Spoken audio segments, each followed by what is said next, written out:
Assalamualaikum warahmatullahi wabarakatuh. Hari ini saya akan kembali memberikan materi video pembelajaran yang berhubungan dengan materi mata kuliah komunikasi bisnis ya. Jadi mungkin sudah pernah saya singgung di kontrak perkuliahan bahwa jalannya mata kuliah komunikasi bisnis ini nanti adalah materinya yang berhubungan dengan semua kegiatan komunikasi bisnis yang ada di dalamnya. Sehingga untuk materi hari ini mungkin sudah pernah saya singgung sedikit di materi sebelumnya, di materi yang kedua di 3 minggu yang lalu itu sudah pernah saya bahas sedikit, tapi hari ini saya bahas lebih mendetail. Ini merupakan salah satu bentuk kegiatan yang ada di dalam ranah komunikasi bisnis ya, yaitu pesan-pesan bisnis. Pesan-pesan bisnis di sini saya lebih membahas secara spesifikasi adalah pesan-pesan bisnis tertulis atau written ya. Mengapa rasanya penting untuk kita membahas atau membahas lebih detail tentang bentuk-bentuk atau bentuk-bentuk pesan-pesan bisnis atau cara membuat pesan-pesan bisnis yang di sini adalah secara tertulis? Karena apa? Nanti akan lebih diharapkannya ketika mungkin kalian sudah bekerja atau sudah pernah bekerja, jadi minimal tahu ada beberapa bentuk-bentuk pesan-pesan bisnis. Di materi yang sebelumnya juga saya sudah pernah menyinggung ada beberapa pesan-pesan bisnis yang secara umum biasanya kita temui di dalam organisasi, instansi atau perusahaan tempat kita bekerja ya. Itu kan tujuannya adalah membuat pesan-pesan bisnis secara tertulis yang baik sehingga nantinya diterima dengan baik maksud dan makna pesannya oleh si penerima pesan. Apalagi ini semua yang berhubungan dengan bisnis, tidak main-main kita menulisnya, tidak bisa seperti menulis surat cinta mungkin, tidak bisa seperti menulis surat kepada teman mungkin. Karena apa? Semua harus terorganisasi sesuai dengan aturannya. Nah, ini kita akan bahas pada hari ini. Yang pertama nih, kita mengetahui terlebih dahulu apa saja yang perlu kita lakukan dalam merencanakan pesan-pesan bisnis. Dan terlebih dahulu kita harus tahu tuh mengapa merencanakan pesan-pesan bisnis itu menjadi sangat penting ya. Yang di sini dikatakan yang pertama adalah merupakan langkah strategis pencapaian dari tujuan organisasi. Sehingga nanti pesan-pesan bisnis yang secara tertulis itu surat-surat bisnis nantinya ya. Surat-surat bisnis yang kita buat itu nantinya diharapkan adalah sesuai dengan tujuan organisasi, instansi, ataupun perusahaan tempat kita bekerja. Sehingga tidak melenceng kemana-mana ya. Dan jelas yang diminta juga sesuai dengan kebutuhan bisnis yang perusahaan, bisnis, atau organisasi yang sedang tempat kita bekerja gitu. Yang kedua, ketika kita merencanakan pesan-pesan bisnis dengan baik, maka ini akan menjadi faktor penentu keberhasilan komunikasi. Keberhasilan komunikasi di sini itu adalah dikatakan berhasil atau tidak komunikasi itu dengan apa ya Bu? Jelas, komunikasi yang berhasil itu adalah komunikasi yang efektif yang ketika pesan yang disampaikan oleh si pengirim itu dimaknai dengan benar sesuai dengan apa yang dikirim oleh si pengirim oleh si penerima. Jadi makna yang disampaikan itu tersampaikan dengan baik gitu oleh si penerima. Itu dikatakan sebagai keberhasilan komunikasi. Selanjutnya, mempermudah pencapaian tujuan komunikasi, sehingga nanti juga kita akan membahas beberapa tujuan komunikasi dari kita membuat pesan-pesan bisnis itu juga harus dijelaskan atau minimal kita ketahui terlebih dahulu ya. Misalnya contohnya surat permintaan barang itu kan pasti berbeda dengan surat penerimaan barang. Nggak bisa tuh kita jadiin kita mengorganisasi pesan itu jadi sama, hanya membedakan kata-katanya. Kata-kata oh ya udah saya ganti aja ini yang tadinya penerimaan barang saya ganti jadi permintaan barang, jadi saya ganti jadi penerimaan barang. Tidak mungkin bisa sama gitu. Karena apa? Tujuan komunikasi yang berbeda akan membuat isi pesan bisnis juga pasti berbeda. Selanjutnya, di sini kita bahas ada beberapa proses komposisi atau composition process. Di sini ada 3 tahap untuk merangkai pesan-pesan bisnis yang sesuai ya. Yang pertama adalah fase perencanaan, seperti saya bilang tadi, rasanya tidak ada satu kegiatan, kita secara umum ya bahas, tidak ada satupun kegiatan komunikasi bisnis ya yang tidak direncanakan dengan baik terlebih dahulu. Karena apa, ini berhubungan, mungkin kalau kita berkomunikasi secara non formal kepada siapapun kita tidak perlu merencanakan apa-apa ya. Tapi kalau kita berurusan dengan bisnis, semua perlu perencanaan. Makanya di sini ada tiga tahap dari proses komposisi. Di sini ada fase perencanaan terlebih dahulu. Yang perlu kita rencanakan di sini adalah kita harus menganalisis beberapa hal di dalamnya. Yang pertama adalah tujuan komunikasi kita apa, ya. Tujuan komunikasinya kita yang tahu nih, bahwa nih misalnya suratnya bentukannya seperti contohnya tadi saya bilang permintaan barang, berarti kita harus mengisi di dalamnya harus dengan detail yang kita minta itu apa saja, itu harus dijelaskan dengan baik ya. Nanti kita bahas satu persatu. Kemudian audiensnya siapa, sehingga kita mengirim misalnya surat permintaan barang, itu yang menerima pesan atau menerima surat juga harus sesuai. Nggak mungkin kita misalnya menyampaikan tersebut yang terhormat kepada direktur, tidak mungkin. Bisa jadi bagian gudang ya, kepala gudang atau kepala distributor atau segala macam, itu boleh ya. Kemudian ada ide pokok atau main idenya juga diperhatikan, dan saluran atau media yang digunakan. Terlepas dari pesan-pesan bisnis secara tertulis, ada beberapa pesan-pesan bisnis yang kalian bisa telaah sendiri di fase perencanaan ini. Apakah ini perlu detail disampaikan? Kalau perlu detail berarti kita bisa coba pakai surat. Kalau rasanya perlu visual yang bagus, berarti mungkin kita bisa pakai presentasi atau kita mengirim video misalnya, seperti itu ya. Jadi saluran atau media yang digunakan itu biasanya berbeda-beda tergantung dari apa? Tujuan komunikasi di awal tuh. Dan kalau kita tidak rencanakan tuh, rasanya bisa jadi sebenarnya pesan-pesan bisnis, pesan yang ada di dalam surat bisnis ini atau pesan bisnis ini harus ditujukan secara detail. Kalau detail kan biasanya secara tertulis lebih enak gitu. Tapi ya udahlah, saya telepon aja misalnya, atau saya kirim video saja, atau saya misalnya mau presentasi saja, rasanya jadi tidak efektif tuh gitu. Sedangkan ada beberapa yang kalau kita sudah pada fase perencanaan ini ya, fase perencanaan ini kita akan bisa menelaah medianya pun, kita bisa telaah ya, apakah cukup saja menggunakan surat ataukah surat mungkin terus dilanjutkan dengan action yang lainnya juga bisa gitu. Selanjutnya di sini yang kedua adalah fase pengorganisasian, yaitu sama halnya seperti kayak kita bikin surat di materi bahasa Indonesia tuh ya, merangkai kata, merangkai kalimat, serta memilih ilustrasi di dalamnya.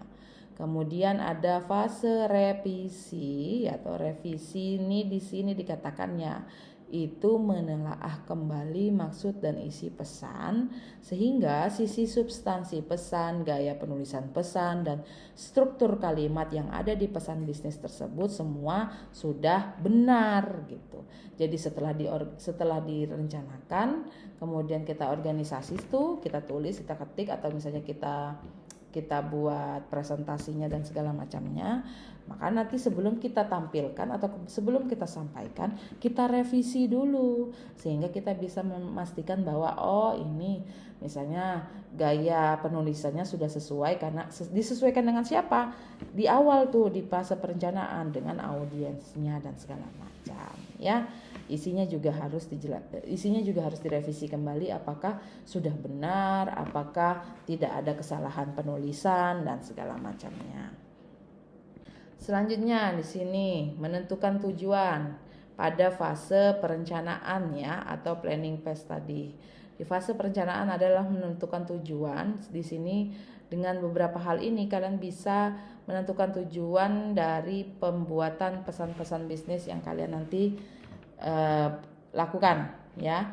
Yang pertama itu apakah tujuannya sudah realistis. Realistis itu apakah sudah sesuai dengan minimal tujuan organisasi kita gitu ya, tujuan organisasi, instansi atau perusahaan tempat kita bekerja.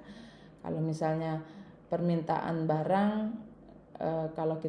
kalau misalnya kita berada di bagian produk, misalnya permintaan komputer atau apa segala macam, itu juga harus realistis ya, apakah memang perusahaan kita ini membutuhkan komputer atau tidak. Kalau untuk permintaan barang, masing-masing surat, masing-masing pesan bisnis itu pasti biasanya berbeda tujuannya ya, sehingga harus sudah realistis, minimal sudah sesuai dengan tujuan perusahaan, instansi atau organisasi tempat kita bekerja.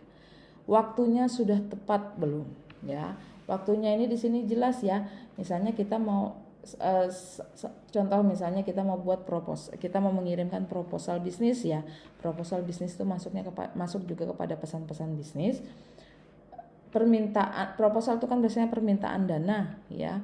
Waktunya sudah tepat belum? Kita minta misalnya permintaan dana sekian puluh juta, padahal kita tahu bahwa perusahaan yang kita tuju ini sedang masa misalnya mengurangi karyawan ya, berarti waktunya tidak tepat. Seperti apapun kita membuat pesan-pesan bisnis dengan baik, kalau waktunya tidak tepat maka biasanya tidak dibaca, minimal tidak dibaca, atau dibaca tapi ya sudah, tidak ada kelanjutannya gitu ya. Selanjutnya, apakah tujuan ini sudah dapat diterima organisasi yang kita tuju ya. Kita minta misalnya permintaan barang komputer kepada perusahaan atau distributor alat make up gitu. Berarti itu kan tidak bisa diterima oleh si organisasi yang itu tuh. Atau kita misalnya minta pendanaan berupa barang adalah sederhananya saja gorden saja misalnya ya. Gorden kantor misalnya. Kita minta pendanaannya kepada perusahaan, misalnya perusahaan sendal jepit misalnya, itu kan tidak nyampe tuh. Nggak akan sejalan tuh dengan apa yang kita butuhkan. Sehingga pastikan ketiga hal ini tujuannya harus jelas, sehingga kembali kepada di awal yang saya jelaskan bahwa bisa dikatakan komunikasi itu bisa efektif ketika yang pertama tujuannya yang terlebih dahulu harus jelas. Nih, mengapa tujuan harus jelas? Nih, dapat membantu proses pengambilan keputusan dengan cepat biasanya. Keputusan apa saja di dalamnya, yaitu pertama keputusan untuk meneruskan pesan, keputusan untuk menanggapi audiens, keputusan memusatkan isi pesan, dan keputusan menetapkan media yang digunakan. Sehingga tujuannya harus jelas, nantinya audiensnya juga pasti sudah jelas. Kemudian main idea atau pusat isi pesannya juga pasti sudah bisa disesuaikan. Dan terakhir adalah kesesuaian media yang harus kita gunakan. Oke, sepertinya ini harus langsung ketemu deh dengan orangnya. Oh, berarti kita lakukan presentasi saja misalnya secara langsung. Oh oke, ini sepertinya cukup saja lewat, karena harus detail dan waktunya masih agak lama. Ya udah, kita pakai via proposal atau surat misalnya, juga tidak misalnya dilaksanakan begitu. Oke, berarti kita pakai surat atau proposal seperti itu, sehingga tujuannya harus jelas. Selanjutnya kita membahas tentang tujuan komunikasi bisnis ya. Di sini kalau kita seperti kita membahas tentang tujuan pesan bisnis, maka biasanya akan disesuaikan dengan tujuan komunikasi bisnis secara umumnya seperti apa. Yang pertama adalah memberikan informasi, jelas, karena ini bentukannya adalah komunikasi, pasti ada isinya adalah memberikan informasi. Yang kedua itu adalah melakukan persuasi. Persuasi itu ajakan, kemudian mempengaruhi ya. Itu adalah bentuk-bentuk dari tujuan komunikasi bisnis pada umumnya, yaitu melakukan persuasi. Kemudian adanya kolaborasi ya, kolaborasi yang dilakukan nanti sesuai dengan nih gambarannya. Sesuai dengan seperti apa pengendalian komunikator, disesuaikan dengan partisipasi audiensnya juga seperti apa nih. Ketika kita tadi saya bilang di awal, kita itu harus menganalisis audiens terlebih dahulu, karena itu bentukan komunikasi apapun saat merencanakan pesan, itu kita harus melakukan audiens kita itu dianalisa seperti apa. Di sini dikatakan ketika partisipasi audiens kita rasa tinggi, maka biasanya kita lakukan kolaborasi itu rendah saja. Ya, karena apa? Kita udah tahu nih pasti audiens kita setuju dan memang selama ini ingin bekerja sama dengan kita, sehingga kita lakukan kolaborasi dengan sebagai pengendali komunikator itu rendah saja. Kemudian ketika kita lihat partisipasi audiens kita ini 50-50 ya, antara 50% enggak, 50% iya gitu. Maka kita lakukan persuasi yang lumayan agak getol nih gitu. Misalnya contoh sederhananya saja, saat misalnya kita beli handphone ya. Kalau kita beli handphone beli handphone atau kita si penjual handphone. Kemudian ada orang datang. Orang yang datang ini kita lihat nih audiens kita, ketika misalnya oke, saya ingin beli handphone ini, spesifikasinya ini yang ini gitu. Oke, berarti ini kita bisa nilai partisipasi audiensnya emang sudah tinggi, dia udah tahu dia pengen handphone apa, dia udah ngerti spesifikasi handphonenya, maka kita lakukan kolaborasi. Kita nggak usah lagi mengalihkan ke lain-lain ya. Oke, ini kita hanya menjelaskan seperlunya saja dari handphone yang memang dia sudah inginkan, sehingga lebih cepat biasanya. Maka kita sebagai pengendali komunikator itu melakukan kolaborasi rendah saja. Misalnya yang kedua tuh, kita datang nih pelanggan kita, misalnya sama kasusnya tentang si penjual handphone itu ya. Ketika misalnya audiens kita yang datang, si pelanggan kita yang datang ini masih yang saya mau lihat-lihat handphone misalnya. Nah, ketika hanya lihat-lihat ini antara 50% beli, 50% hanya lihat-lihat memang gitu. Maka kita biasanya lakukan persuasi, mengajak, membujuk, mempengaruhi si audiens kita dengan apa? Ini Bu, Ibu pengennya Ibu pengennya handphonenya digunakan sebagai apa misalnya. Nanti kita sesuaikan, oke, ini spesifikasinya sepertinya sesuai dengan yang Ibu inginkan, harganya juga tidak begini dan segala macamnya. Kemudian ketika kita lihat partisipasi audiensnya rendah nih, yang kayak datang tuh cuma yang datang terus cuma lihat ini nih, nggak tahu nih, nemenin doang misalnya tuh kan, nemenin anak saya nih mau cari handphone, itu kan berarti ini pasti kemungkinan akan beli sedikit nih. Misalnya kita udah tahu audiens ini misalnya kemungkinan beli sedikit, maka yang kita berikan lebih tinggi itu adalah informasi sebanyak-banyaknya. Ibu butuhnya apa, ibu inginnya seperti apa, kemudian budgetnya berapa yang diinginkan, semua informasi tentang handphone yang dia perlukan itu kita berikan. Kalau yang ini Bu spesifikasinya ini. Kalau yang ini spesifikasinya ini. Karena apa? Kita udah tahu bahwa audiens ini kemungkinan partisipasinya rendah sekali untuk beli gitu ya. Untuk contoh si penjual handphone seperti itu. Sehingga makanya tujuan komunikasi bisnis itu harus disesuaikan dengan 3 hal ini, sehingga nantinya dalam menentukan tujuan bisnis itu sesuai dengan isi pesan yang nanti kan kita sampaikan, seperti itu ya. Selanjutnya, sebuah tujuan yang sudah ada tuh perlu diuji, dikatakan di sini. Seperti yang saya sudah bilang tadi tuh, apakah tujuannya realistis, apakah waktunya sudah tepat, apakah orang yang mengirim pesan sudah tepat, dan apakah tujuan selaras dengan tujuan organisasi perusahaan. Nah, jika 4 pertanyaan ini terjawabnya tidak, maka pesan tersebut jangan disampaikan dulu. Karena apa? Karena kalaupun kalian sampaikan, tujuannya pasti tidak tercapai. Dan ketika tujuan tidak tercapai, maka hasilnya pasti tidak seperti yang kita harapkan sebagai si pengirim pesan. Seperti itu, ya. Selanjutnya di sini tuh kita menganalisis audiens, ya. Analisis audiens di sini ya itu dengan yang pertama dengan cara mengembangkan profil audiens kita. Profil audiens itu minimal jabatan, jenis kelamin, itu kan harus sesuai tuh dengan nanti isi pesan kita. Kemudian, nah di sini ada tentukan ukuran dan komposisi audiens, siapa audiensnya, tingkat pemahaman audiensnya. Tingkat pemahaman tuh bisa dari pendidikan akhir tuh kita ikutkan dengan, kita bisa sesuaikan dengan pendidikan akhir. Biasanya pendidikan akhir seseorang itu mengikuti tingkat pemahaman audiens gitu ya.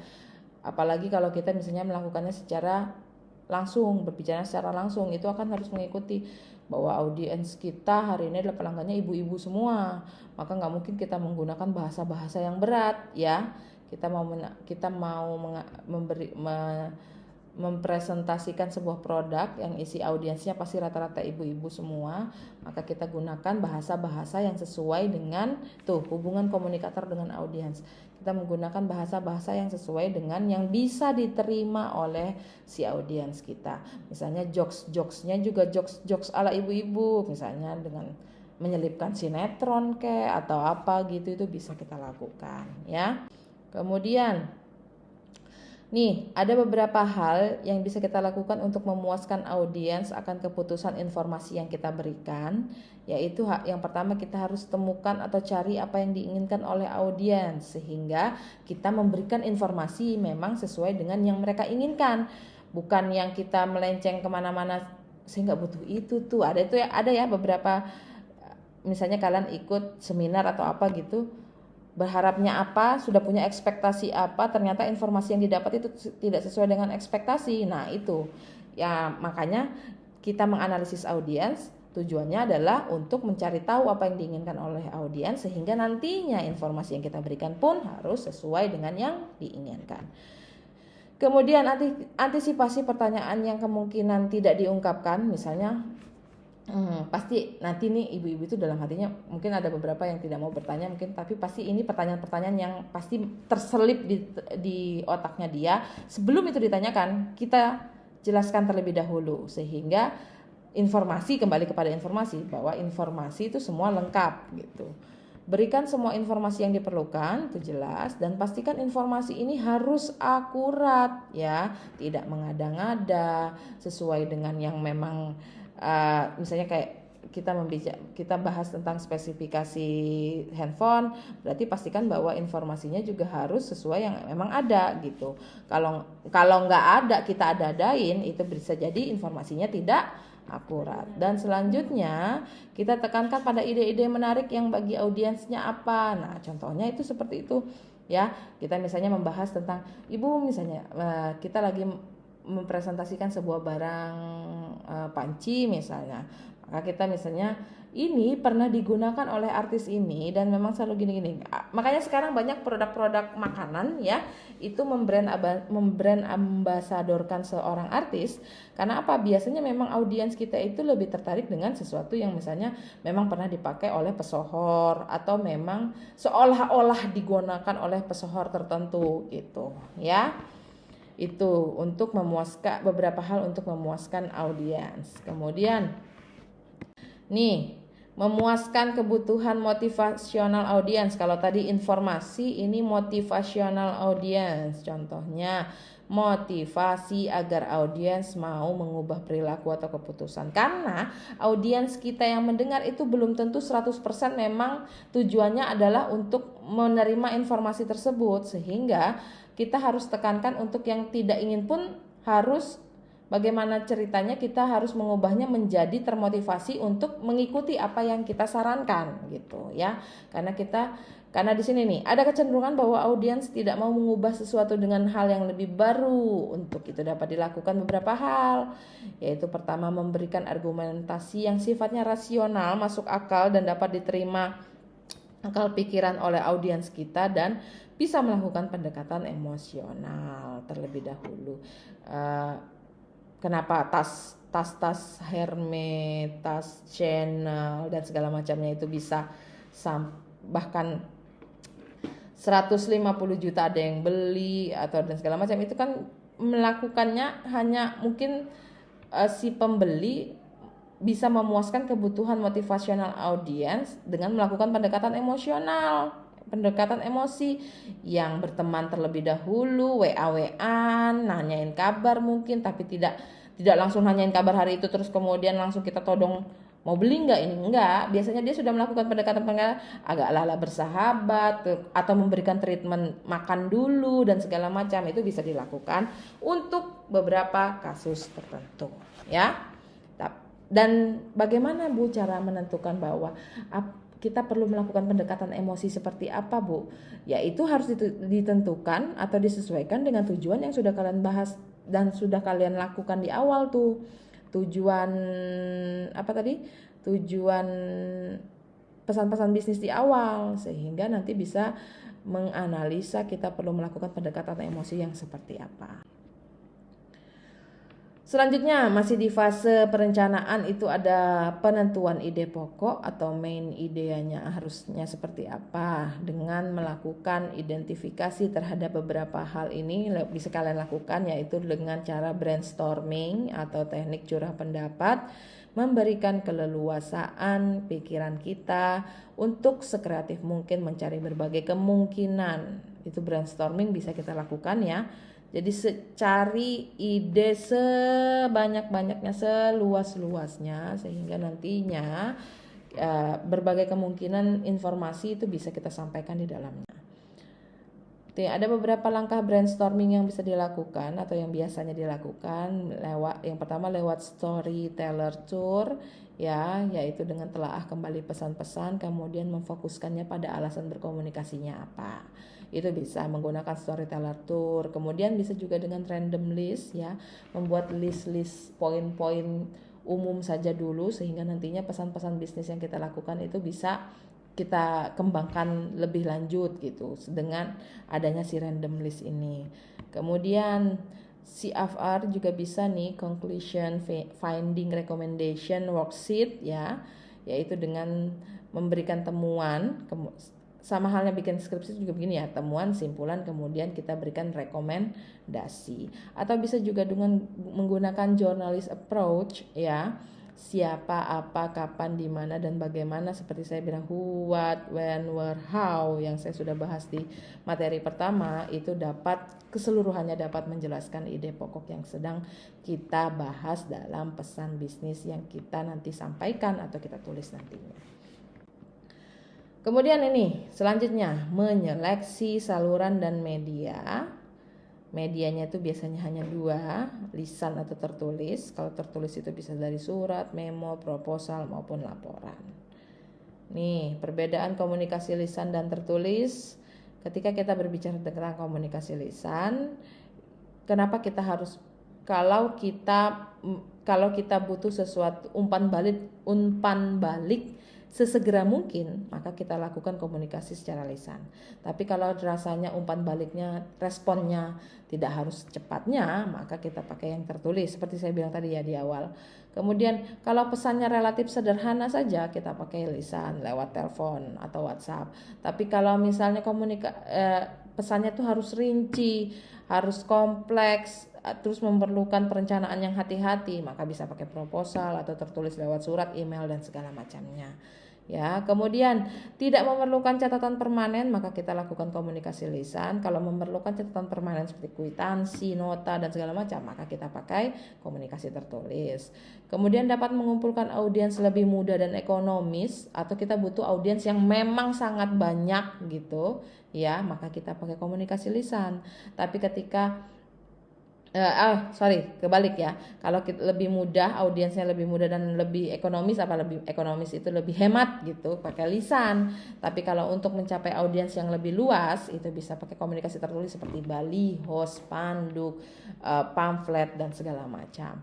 Kan itu audiensnya pasti terjangkaunya lebih luas ketimbang lisan. Kemudian ketika menginginkan interaksi untuk memecahkan sebuah masalah, ya adanya diskusi dengan audiens, maka kita pakai komunikasi lisan. Tapi ketika misalnya ini pesannya kemungkinan akan lebih banyak unsur distorsi kalau dilakukan secara lisan, maka kita pakai tertulis, komunikasi tertulis. Selanjutnya, Di sini untuk media komunikasi lisan lewat percakapan secara langsung, pidato, pertemuan, telepon, voicemail, VoIP ini udah nggak ada ya. Rasanya sudah nggak ada yang pakai lagi audio tab, video tab, telekonferensi dan konferensi video itu bisa dilakukan. Kemudian atau video call sekarang Zoom atau apapun YouTube kayak apa segala macam itu. Kalau YouTube rasanya terlalu umum ya. Kalau untuk komunikasi bisnis gitu. Kemudian medianya bisa lewat surat, memo, laporan, email, faksimil, surat reguler khusus dan segalanya. Ini di sini. Oke, kita lanjut kepada tahap proses komposisi selanjutnya, yaitu tahap pengorganisasian. Apa saja yang perlu kita organisasi untuk membuat pesan-pesan bisnis yang baik di sini? Yang pertama adalah kita ketahui terlebih dahulu hal-hal yang dapat menyebabkan pesan-pesan tak terorganisasi dengan baik. Yang pertama, terlalu bertele-tele. Istilahnya pembukaannya terlalu panjang, mengarah kemana-mana dan segala macamnya, itu tidak biasanya membuat pesan yang seharusnya langsung dikatakan atau langsung ada pada paragraf utama itu tapi nggak ada karena terlalu bertele-tele. Misalnya Assalamualaikum warahmatullahi wabarakatuh, saya harap selalu sehat. Itu terlalu bertele-tele ya untuk pesan-pesan bisnis. Misalnya selanjutnya memasukkan bahan-bahan yang tidak relevan ya, apalagi misalnya cuma memasukkan foto profil perusahaan, kalau nggak diminta nggak usah gitu, atau foto karyawan, kalau nggak diminta nggak usah. Itu memasukkan bahan yang tidak relevan. Menyajikan ide-ide yang tidak logis, seperti saya bilang tadi tuh, mintanya komputer tapi ditujukannya kepada perusahaan makeup misalnya, itu kan tidak logis. Kemudian tidak tercakup informasi yang paling penting, nomor kontak dan segala macam itu nggak ada ya, email atau untuk permintaan barang tapi isinya nggak tahu apa yang dia minta gitu, nggak detail. Nah itu bisa membuat pesan tidak terorganisasi dengan baik. Pentingnya mengorganisasi pesan yang baik yaitu dapat membantu beberapa hal di sini. Audiens memahami suatu pesan, dapat membantu juga audiens menerima suatu pesan, membantu pengirim atau penyampai pesan itu menghemat waktu ya, dan mempermudah pekerjaan kita sebagai komunikator. Tidak perlu membuat surat kembali atau membuat proposal ulang atau merevisi apapun itu. Karena apa? Karena surat ini atau pesan bisnis ini sudah diorganisasi dengan baik sebelumnya. Selanjutnya nih, tahapan pengorganisasian pesan. Yang pertama kita mulai, contohnya di sini ya, kita mulai mendefinisikan atau mengelompokkan ide-ide. Maka kita mulai dengan ide pokok dulu, kemudian ide pokok ini nanti akan diikuti oleh poin-poin pendukung dari ide pokok, dan poin-poin pendukung ide pokok itu harus menyertakan masing-masing bukti-buktinya, sehingga tahapan pengorganisasian ini harus lengkap. Kita menyampaikan ide pokok, kemudian poin ide pokoknya apa, kemudian ada rekomendasi atau bukti-bukti dari si pendukungnya, poin pendukungnya gitu ya. Selanjutnya menentukan urutan dengan rencana organisasi, bisa melakukan pendekatan langsung ya. Pendekatan langsung itu dengan apa? Ide pokok dulu baru dikasih bukti-buktinya. Kita sesuaikan dengan audiensnya nih. Ketika audiensnya cenderung positif atau menyenangkan, reaksi audiensnya nih kalau baca atau menerima pesan ini, dia pasti langsung senang. Berarti kita langsung kasih tahu bahwa kita hari ini akan melakukan misalnya apa, menyampaikan misalnya memperkenalkan produk apa segala macam. Baru didukung oleh bukti-bukti, karena kita udah tahu bahwa audiens ini kalau menerima pesan ini pasti senang gitu ya. Selanjutnya ada penggunakan pendekatan tidak langsung. Pendekatan tidak langsung ini kebalikannya. Ketika kita tahu bahwa isinya pesan ini kemungkinan tidak disukai oleh si audiens, kemudian rasanya mungkin reaksinya adalah cenderung negatif atau tidak menyenangkan, kita beritahu dulu bukti-buktinya apa, kemudian baru beritahu inti pokoknya apa yang tidak menyenangkan kalau pesannya tidak menyenangkan ya. Nih, pilihan rencana organisasional bisa lewat direct request atau surat permintaan langsung. Itu bisa lewat surat atau memo atau pendekatan langsung. Kemudian pesan-pesan rutin, good news atau goodwill itu bisa lewat surat atau pendekatannya boleh menggunakan pendekatan yang tidak langsung. Pesan-pesan yang bad news ya, yang isinya itu dirasanya kurang baik, itu bisa menggunakan pendekatan tidak langsung. Kalau pesan-pesan persuasif bisa juga melakukan pendekatan tidak langsung ya. Ini ada 4 rencana organisasional untuk pesan-pesan singkat. Ya, tuh. Reaksi audiens sama seperti halnya saya sudah bahas tadi sebelumnya ya. Ini kurang lebihnya aja. Reaksi audiensnya tertarik, maka kita bisa gunakan pesan langsung ya, pesan cepat direct request, mulai dengan permintaan atau ide pokok, kemudian detailnya apa, ditutup dengan rasa hormat atau ada tindakan khusus, rekomendasi biasanya. Tindakan khusus itu rekomendasi ya. Kemudian ketika reaksi audiensnya senang, maka kita bisa menggunakan pesan rutin, good news atau goodwill. Kemudian mulai dengan ide pokok atau good news, isinya didetailkan, kemudian ditutup dengan rasa hormat, referensi ke good newsnya apa. Untuk reaksi audiens, kenapa di sini kita bisa lihat ya bahwa yang diutamakan itu adalah audiens ya. Kita harus menganalisa audiens dengan baik sehingga nantinya pesan kita itu menyesuaikan, isi pesan, organisasi pesan kita itu menyesuaikan dengan kemungkinan reaksi audiens saat menerima pesan itu apa.